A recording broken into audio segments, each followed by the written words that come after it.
As you can see, what we're talking about this morning, there's a lot of things we can look at when you start looking at creation. Where do you stop? Where do you start? I've sort of highlighted a few things.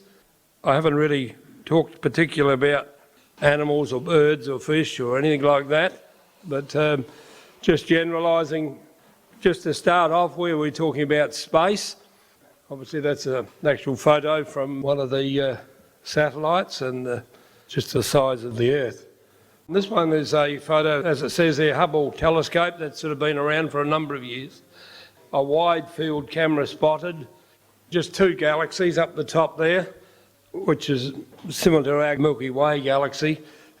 And then the Stevens Quintet, the James Webb Space Telescope, which is obviously much bigger. So we're talking a long way away. When you start looking at our known universe, they think it's around about, well, the radius is 46 billion light years, but so therefore the diameter is approximately 92 billion light years. And when you think of the speed of light is 300,000 kilometres per second, it's a fair way across. When we start thinking about the size of the universe, or even really the size of our galaxy. So when we start to look at the size of everything and what's been put in place just for ourselves, you can go onto the internet and look at James Webb the last few weeks particularly. There's a lot of photos coming up my phone.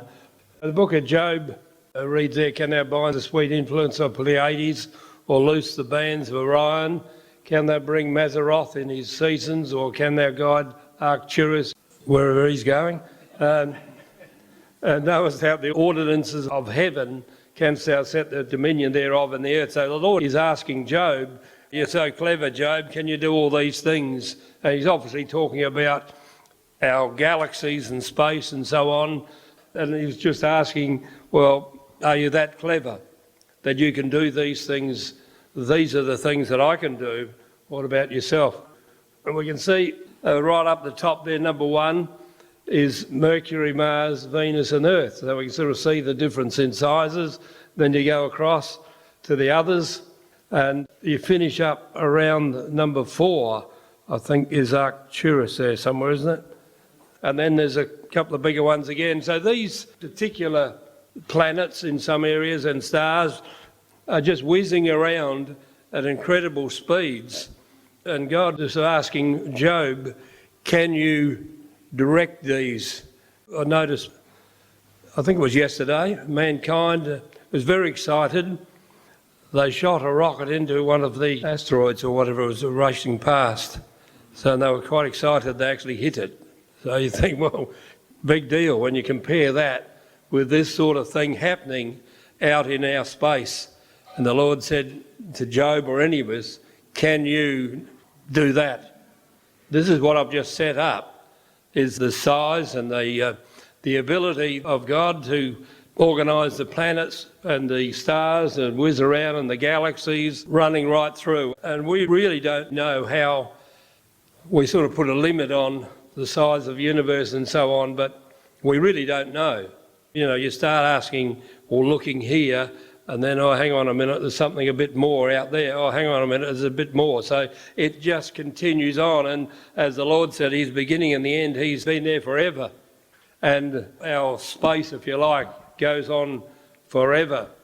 And then He brought it down to, can thou enter into the treasures of the snow? Or hast thou seen the treasures of the hail? And we look at the crystals of snow or hail, and they're all different. I mean, when you sort of imagine when it's snowing, some of us can only imagine that, they're all different. Each snowflake, which has got crystal in it, is all different. And the Lord said, can you do that? Have you seen what I can do in that small amount of space, if you like?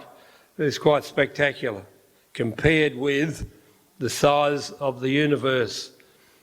Thus saith the Lord God, He hath created the heavens, stretched them out, He that spread forth the earth, and that which cometh out of it, He that giveth breath unto the people upon it, and to the spirit to them that walk in it. So Isaiah recognised, as the Lord said, He's created the heavens, He stretched them out, He spread forth the earth, and he gives breath to us and spirit to us.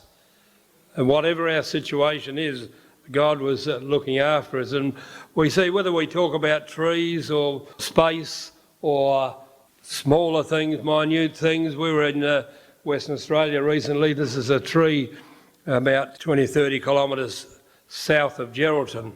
It's actually a normal river redgum which grows along the creek at camp. Those exactly the same sort of tree. It's a bit breezy up in that area, as you can obviously recognise, and it's growing quite happily there.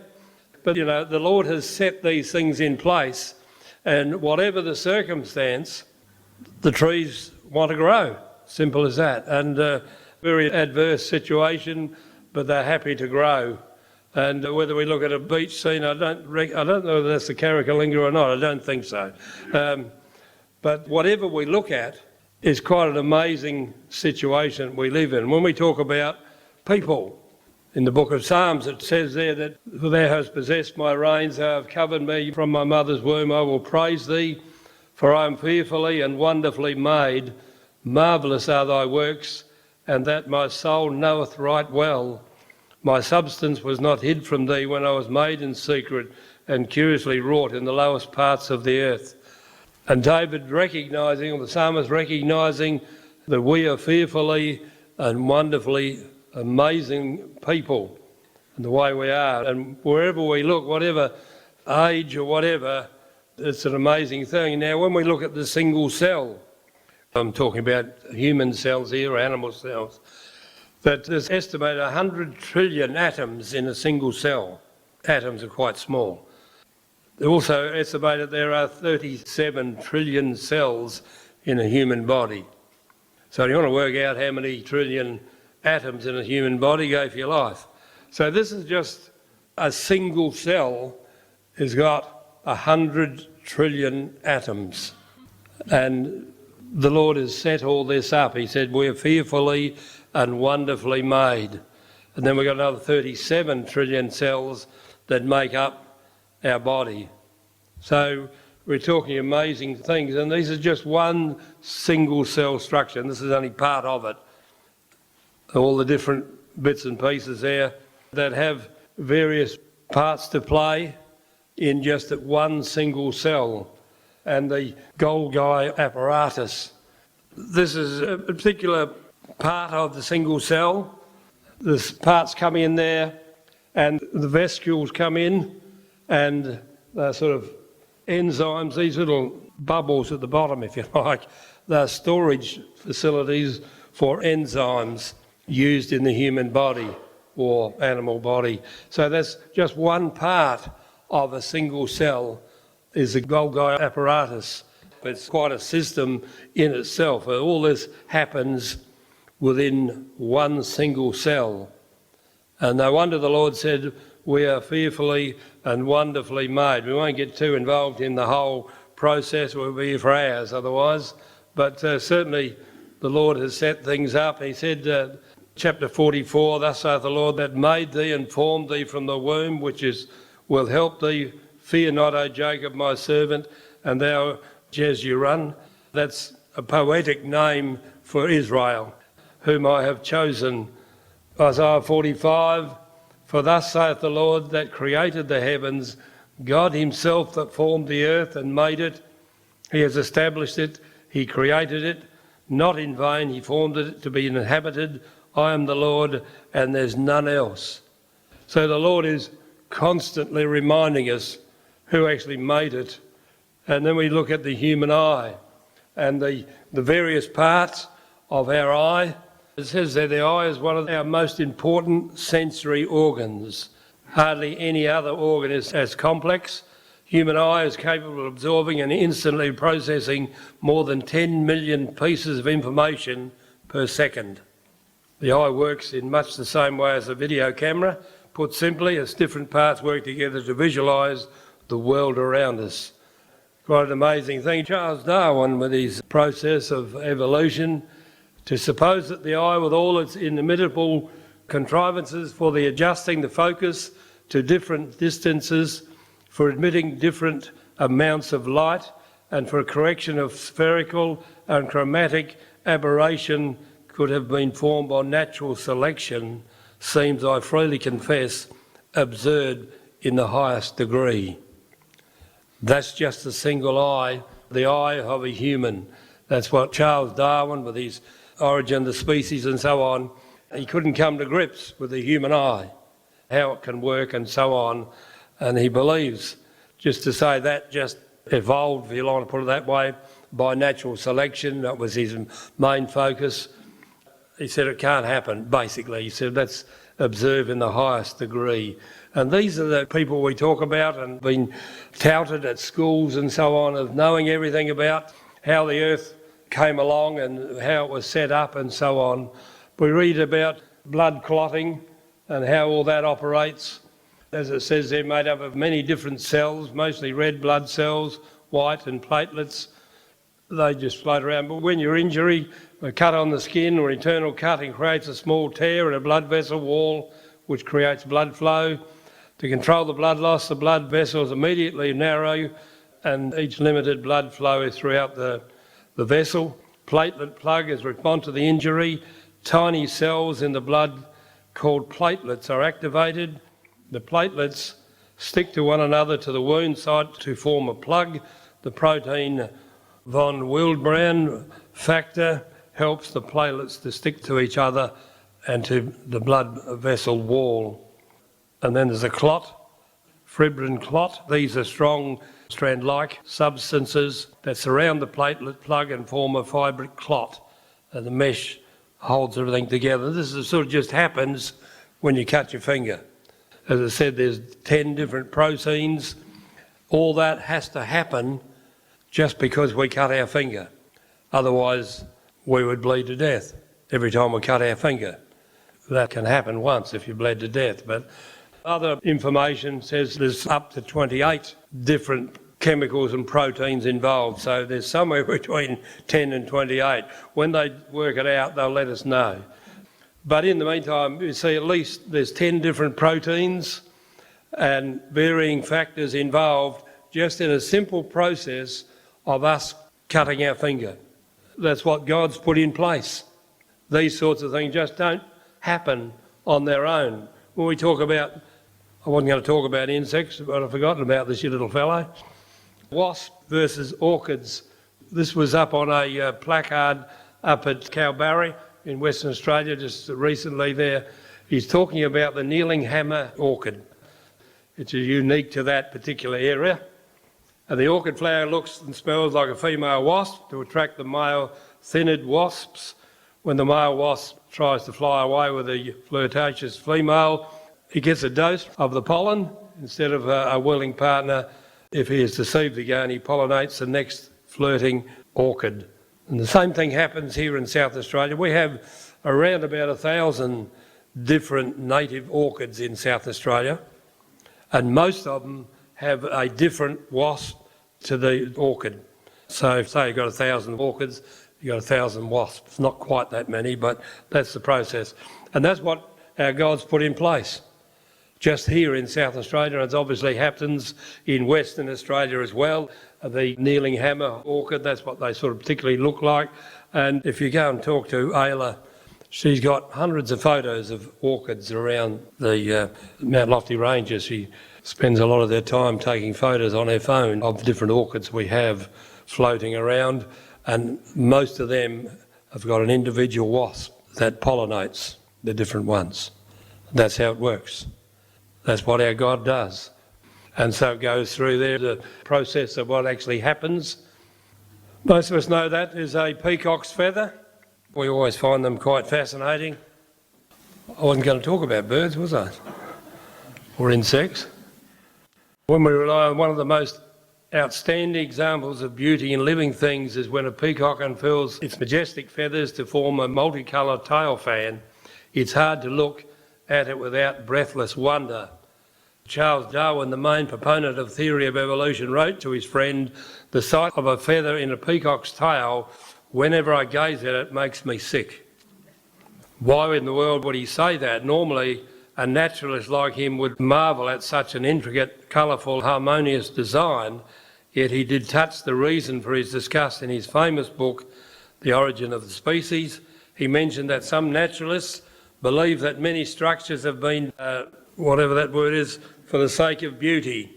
Such doctrines, if true, would be absolutely fatal to my theory. So he's saying just to look at a peacock's feather destroys his argument about the origin of the species, because he believes and he recognises himself there's no other purpose for the beauty of a peacock's tail, the feathers, than just to show off. In effect, just to say, have a look at this. This is the beauty that God has made, and he struggles with that idea, the same as the human eye.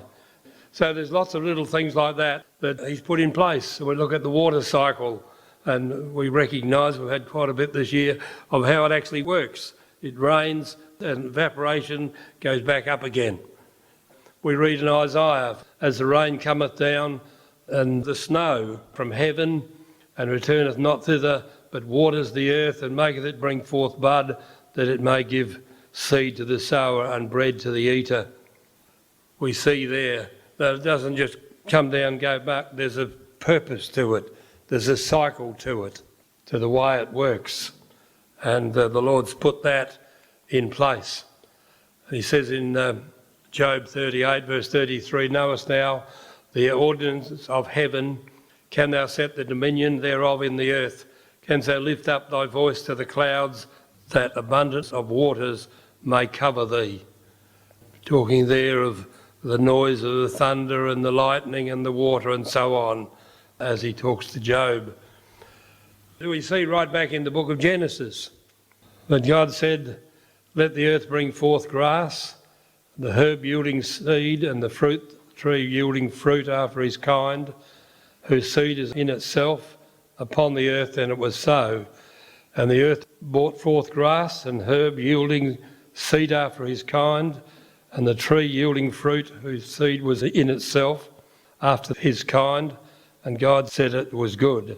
And the evening and the morning were the third day. So we see here, God created, put in place grasses, herbs, fruit trees, and so on, all yielding after their own kind. There you go. When we look at the plant world, there's sort of characteristics, classifications. There's 7 classifications of the plant world. I better read them out, otherwise it's kingdom, or the phylum, or the division, the class, the order, the family, the genus, and the species. That's how it's listed off. When you sort of look at, if you're trying to work out what sort of plant is this, and you can actually go back through that process and work out what it is. And to do that, it has to be always be the same. I mean, there's changes in names and so on of different plants over the years. Even recently, Pittosporum used to be called Pittosporum tree, now is Pittosporum tree. I don't know what reason, but sometimes they do that. But we see that as these things happen, that process has to always be the same. Otherwise it won't work. So you go out into the scrub and you think, what's that? Oh, yesterday it was a gum tree, today it's a daisy tree sort of thing. So because of the process of what the Lord said, that each plant reproduces after its own kind, that it will always be the same. That's the idea, that's the process. As it says there, plants are divided into 2 major classes. This is flowering plants I'm talking about here, because there's others like ferns and moss and all that sort of thing, different. I'm talking about flowering plants. 2 major classes, monocotyledon. Cotyledon is the first leaf that comes out of the ground. Dicotyledon. Grasses are grouped into monocotyledon, and there's other divisions as cereal grasses and so on. Broadleaf, dicotyledon, they're grouped for food, shade, fibre and all that sort of stuff. The 2 classes there, This is, as I say, about flowering plants, what we see generally each day as we look at our gardens and so on. Mono mean one, di meaning two, so we can identify straight away, as soon as it comes out of the ground, whether it's a grass or whether it's some other plant. We'll turn to this. You have to keep your eye on each one. We've sort of sped it up.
So they finish up. That's not a pea plant. That's a could be one in my garden. Who knows? I don't think so though. There's a tingle tree in southern Western Australia. I think that's genus down the bottom. They grow fairly big. So when you can walk out, as I said before, you can walk out into a paddock and straight away know what's growing in the pasture. Part of my job years ago when I used to work, that was part of it. And I could walk out and say, you've got this, this and this, these sorts of grasses, these sorts of clover and so on. And we can sort of work out what we do from there. But even within cereals like wheat and barley, when they're that big, they're different. Because one twists that way, the other one twists that way. So immediately you know, anti-clockwise is a barley plant, clockwise is wheat. So the Lord's put everything in place so we can identify right from the word go to something like that, what that plant actually is. Because right back in the book of Genesis, when he created the universe, we created the earth and the heavens and so on, he put everything in place, and those 7 classifications of plants are in place. The human eye is in place. The blood clotting process is in place. When we talk about tides, Jeremiah talks about, fear ye not me, saith the Lord, will ye not tremble at my presence, which have placed the sand for the bound of the sea by a perpetual decree, that it cannot pass it, though the waves thereof toss themselves, yet they cannot prevail. Though they roar, yet can they not pass over it. So the Lord is put in place. That's as far as you go, see, sorry. That's it, the sand's there and that's it. People are all worried about now of the seas rising and all that sort of stuff. Well, what did the Lord say in the Gospels? Don't build your house on the sand. And what are we doing? Building our house on sand. The Lord said not to do that. And even here, the sand will stop the waves. And the short answer, the high and low tides are caused by the moon, and most of us know that, I think. The moon's gravitational pull generates something called the tidal force. The tidal force causes Earth and its water to bulge out to the side closest to the moon. And the side furthest from the moon, these bulges of water are high tides. Simply, that's how it works. So we can see there, as the moon moves around the Earth, I didn't know it did that. There you go. It moves around. There it is. Is it going to do it again? Keep your eye on the moon. There it is. Look at that. You can see it sort of spreading out. So that's how it works. Very simple. The Lord put that in place because we have tidal movement. We need tidal movement so the fish can breed. I wasn't going to talk about fish either, but you know, the mangroves, that sort of thing, they have the water, then they have no water. Then they have the water, they have no water. And because of that, the fish can breed, etc., etc. The whole process is put in place. In Job chapter 38, who has divided a watercourse for the overflowing of waters, or the way for lightning and thunder to cause it to rain on earth, where no man is, on the wilderness, wherein there is no man, to satisfy the desolate and the waste ground, to cause the bud of the tender herb to spring forth? Has the rain a father, out of whose womb came the ice, the hoary frost of heaven, who has gendered it? The waters are hid as with a stone, the face of the deep is frozen. So the Lord is talking in chapter 38 of Job particularly about the very things that he set up for you and I, the watercourses, the overflowing rains, the lightnings, the thunders, the rains in places where there's no one there, whether it's out in the desert or out in the mountains, wherever it will bring forth. And he says, has the rain a father? Where did the rain come from? And it's a good question. Isaiah, to whom then will you liken me, or shall I be equal? Lift up your eyes on high and behold, who have created these things that bring out their host by number. He calleth them by names, by the greatness of his might, that he is strong in power, and not one faileth. And when we look at all the various aspects, just this morning we touched briefly on just some little aspects of the creation around about. Did it just arrive? Did it evolve? Or maybe it was natural selection. I remember when I did matriculation biology, the biology teacher was very keen to have arguments against Christianity. I sort of put my hand up to say I was a Christian. I was silly enough to put my hand up. And he said, well, he picked the Scottish cows. He said, look at that, they're over there. They've got long hair. Bring them over here, and after a few years, they've got short. And I said, so what is it called now? And he said, well, it's a cow. I said, I'll rest my case. It's still a cow. Might have short hair, might have long hair, may not have any hair at all. It's still a cow. And he got on with the lesson then. You know, people try and change things, try and argue that, you know, there's evolution, natural selection, various aspects of things here and there, and whether we look at the single cell or whether we look at the universe, everything's in place for you and I to be amazed at, you and I to look at it and think, wow, who did that and why did he do it? As you move around and you look around, and wherever you look, there is great pleasure in the creation, in seeing what's happening, whether we look up into space or we look into a microscope and see what's happening, see the microscopic, or just look out. And when you look at the things set in place, whether it's the human eye, whether it's blood clotting, and there's lots of other parts to our body that if, you know, one part didn't work, we don't work. It's as simple as that. And as things go wrong, and, you know, we go and see the doctor and they try and fix it, sort of thing. And it can be done, but one thing leads to another. The Lord's put things in place, a bit like the tides. If the moon wasn't there, we wouldn't have tides, and we wouldn't have fish breeding, we wouldn't have all sorts of things happening, but everything had to be in place, and we marvel at it. And people will argue and say, oh, no, it didn't happen, it doesn't happen that way. Well, what other way did it happen? What other explanation for the peacock's feathers?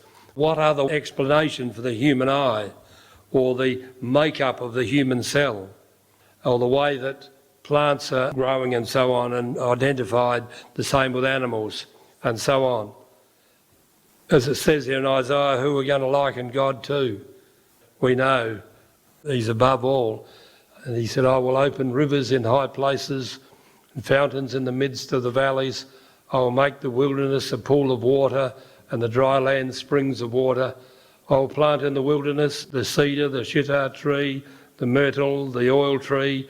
I will set in the desert the fir tree and the pine and the box tree together, that they may see and know and consider and understand together that the hand of the Lord hath done this, and the Holy One of Israel has created it. Wherever we look, that's really what he's saying here. We look in the wilderness, in the desert, we look where there's the rivers in high places, the fountains in the midst of the valleys. Wherever you look, we see God's hand.